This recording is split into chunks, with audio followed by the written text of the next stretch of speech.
ambición de mi vida, que todos los trabajadores sean un poquito más felices.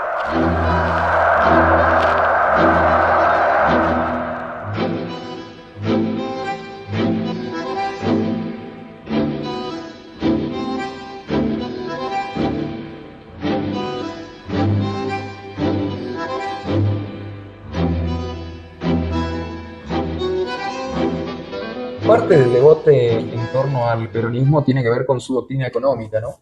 Del mismo modo que conversábamos en una edición anterior sobre los orígenes del peronismo y su ideología, etcétera, etcétera, eso se refleja en su praxis y también en su contexto ideológico económico. Ujú. ¿Considerás que el peronismo se pararía dónde en el contexto de la época?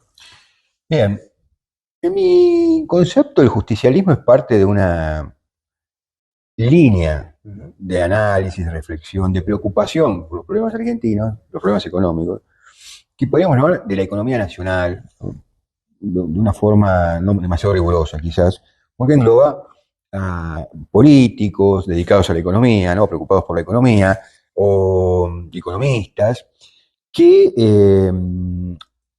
desde los comienzos mismos de los orígenes de la patria, ¿no? Moreno, Belgrano, en su rol de economista, Pedro de Ángeles también, muy cercano a Rosas, por otra parte, uno de los autores de unos esbozos de constitución muy interesantes, pero que también con un pensamiento económico. ¿Algunos militares también? Militares, bueno, eso más reciente, ya entrado el siglo XX, la preocupación de lo que se deben llamar los militares intelectuales, de preocupaciones industrialistas. Un debate en relación al proteccionismo, que siempre viene de la mano del industrialismo, ¿no? O de la industrialización. El correntino Ferré, ¿no? En esos debates iniciales del proteccionismo de la segunda mitad del siglo XX en Argentina. Pellegrini también, ¿no? Creo que a veces se plantea de una forma, como una oposición extrema entre modelo agroexportador, economía primaria y exportadora primaria, y el modelo de industrialización. Creo Hasta el punto que ha sido una de las grandes dicotomías del siglo XX en Argentina, exactamente, incluso no resueltas hasta hoy. Exactamente. Pero en estos autores, que podría haber muchos más, Alejandro Bunge también, la preocupación pasa por considerar que el modelo agroexportador iba a tener en su momento una etapa de agotamiento y era necesario pasar a una etapa de industrialización. ¿Con qué características? Bueno, eso es objeto de debate aún entre esos propios autores que estaban dentro de esa línea, pero no haciendo una oposición un tanto burda, como ha aparecido recientemente entre campo y ciudad, actividad rural, agropecuaria, actividades primarias y secundarias, manufactureras. Entonces, acá hay un intento de síntesis de una época, pensando en lo que también es importante tener en cuenta. Las grandes potencias, no solamente militares, económicas, políticas, han sido potencias con una base industrial. Entonces, es lógico que sus élites, o los pensadores que están cercanos a esas élites tratando de influir, reflexionen en torno a la necesidad de industrializar el país, ¿no? Obviamente, cada uno de estos autores y cada momento histórico haciendo énfasis en un aspecto, en otro, ¿no? Con respecto justamente al aspecto histórico, muchas veces se lo emparenta al peronismo y a Juan Domingo Perón con Keynes. ¿Considerás que de alguna manera el peronismo es un keynesianismo criollo? Bueno, acá a veces me gana el tiempo de la polémica, ¿no? Pues yo creo que no, contrariamente a lo que muchos opinan, aún hoy, ¿no? Altos funcionarios en la Argentina actual dicen haber llegado al peronismo de la mano del keynesianismo, ¿no? Y confunden el keynesianismo con el peronismo. Yo creo que no es una versión ayornada del keynesianismo a la Argentina, el peronismo. El peronismo, bueno, es obvio lo que decir, no tiene una teoría económica. El keynesianismo es una teoría económica, o parte de la teoría económica. Considero que el peronismo en realidad estaba preocupado por otra cosa. Y si querés, si lo ponemos en términos, homenajeando a Keynes, al keynesianismo del que estamos hablando, en términos de demanda agregada, el peronismo se preocupaba por un componente de la demanda agregada que era el consumo privado, consumo popular en términos de la narrativa del peronismo. Y eso tenía que ver con los objetivos políticos del peronismo, no con ciertos equilibrios del mercado o estimular la demanda agregada con fines que tienen que ver quizás más con los del estado de bienestar, ¿no? Ese es otro tema que podemos hablar. Tiene mucho más que ver con la praxis que con la teoría. Con la felicidad del pueblo. Miren que el peronismo decía, el peronismo busca la felicidad del pueblo y la grandeza de la nación. ¿Cómo se materializaba, según la concepción peronista, específicamente de Perón, ¿no? Esa felicidad del pueblo? A través del consumo popular. Redistribución del ingreso, ciertos beneficios fiscales, aumentos en términos salariales del salario. En la práctica, ¿qué características tuvo? Y vamos a dividirlo, si te parece, como hacen muchos pensadores, en dos periodos. El primer periodo peronista, en términos económicos. Hasta el 52, ¿no? Hasta 1950. Porque hay una fecha clave, que es la de la primera crisis del peronismo. Ahí nos vas a contar algo de eso. Sí, bueno, eso podríamos decir que todo el primer periodo del peronismo está asignado justamente por este interés, ¿no? De aumentar, estimular el consumo popular, diríamos hoy, a los fines de legitimar el régimen también, ¿no? Porque uno se va generando cierta legitimación, ascendencia sobre el pueblo, mejorando las condiciones de vida. Y esa variable era el consumo popular, como decía recién, en términos keynesianos, el consumo privado, ¿no? Y hay un interés en aumentar el nivel de empleo, redistribución del ingreso, algunas obras de infraestructura pero se planteaban fundamentalmente en relación al modelo industrial para la segunda etapa, ¿no? Que se materializaría en el segundo plan quinquenal. El primer plan quinquenal, después podríamos hablar un poco de las características del plan quinquenal, ambos planes quinquenales, está más asociado a esa idea de lograr mejorar los niveles de consumo para lograr la felicidad del pueblo, ¿no? Y esto estrictamente no es estado de bienestar.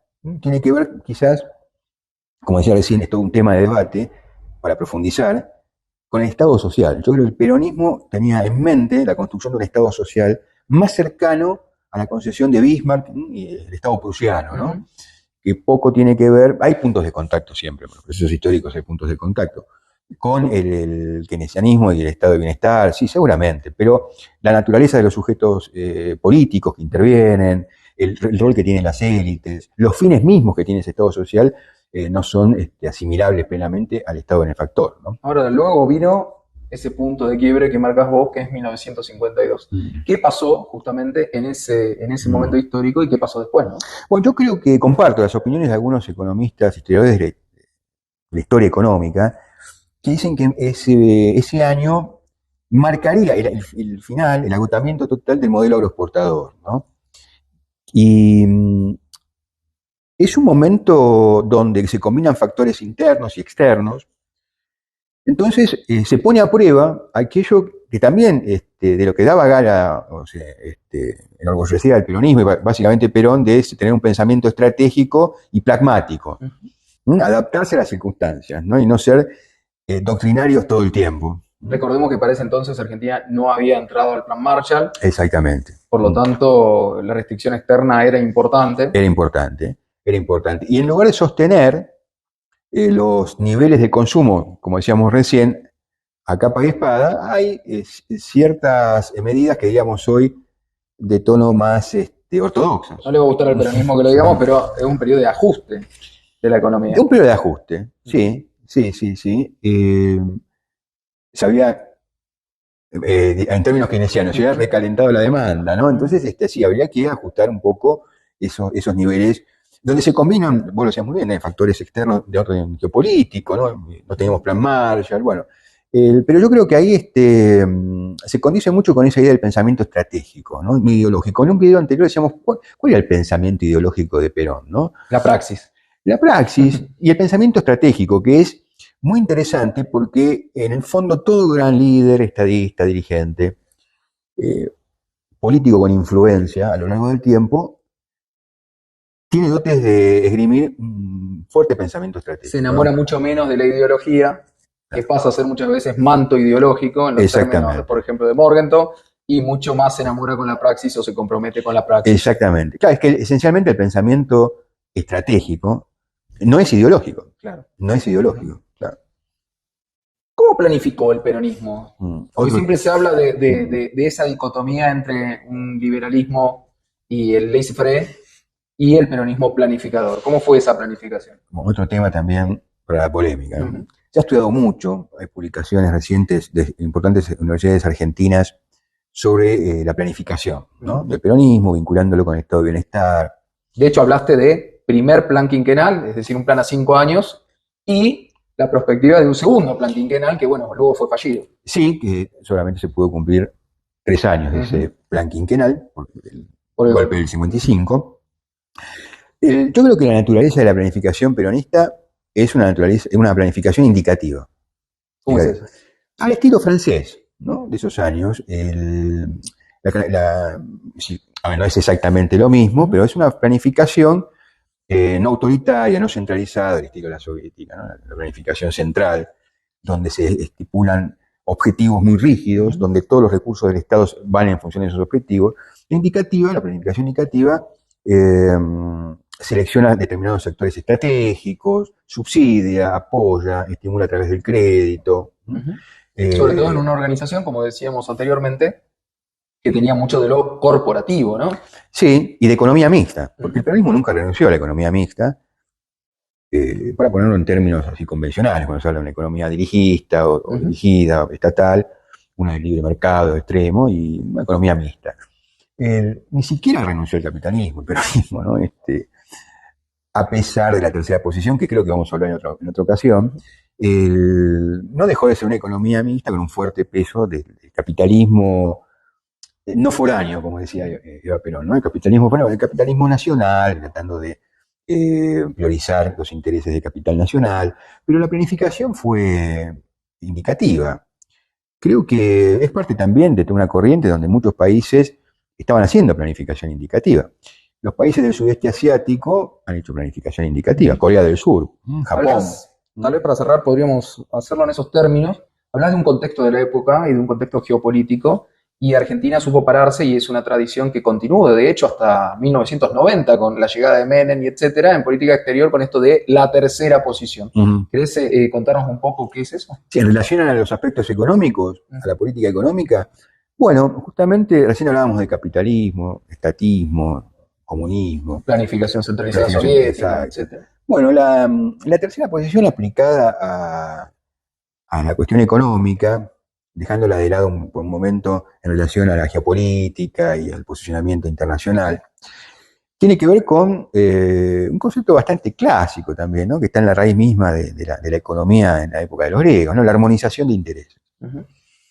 Decíamos también en un video anterior que Perón, un clásico que había leído a los griegos, a los romanos, tenía muy presente esa idea de armonizar intereses. Y ese debería ser el rol del Estado, armonizar intereses. No suplir la iniciativa privada. Hay también un interesante debate en torno a, bueno, ¿qué tomó el peronismo del fascismo en estos términos, ¿no? Usted se recordará que hay una especie de apotegma del fascismo que era nada fuera del Estado, nada fuera del Estado. Bueno, el peronismo consideraba que había un rol para la iniciativa privada, siempre ajustado a los valores, principios de la justicia social, en función de interés social, colectivo, nacional. Pero básicamente es eso, ¿no? El rol de administrador, de equilibrador, se ve eso en el mundo de las relaciones laborales, ¿no? El peronismo produce eso, ¿no? ese juego del Estado en las paritarias, ¿no? Creo que ahí se nota claramente ese rol. Incluso la cercanía con un tipo de sindicato muy particular, muy apegado al poder, muy cercano al poder, que también forma parte de esas mesas, pero también al mismo tiempo termina siendo, y me estoy adelantando, la columna vertebral del peronismo. Exactamente, sí.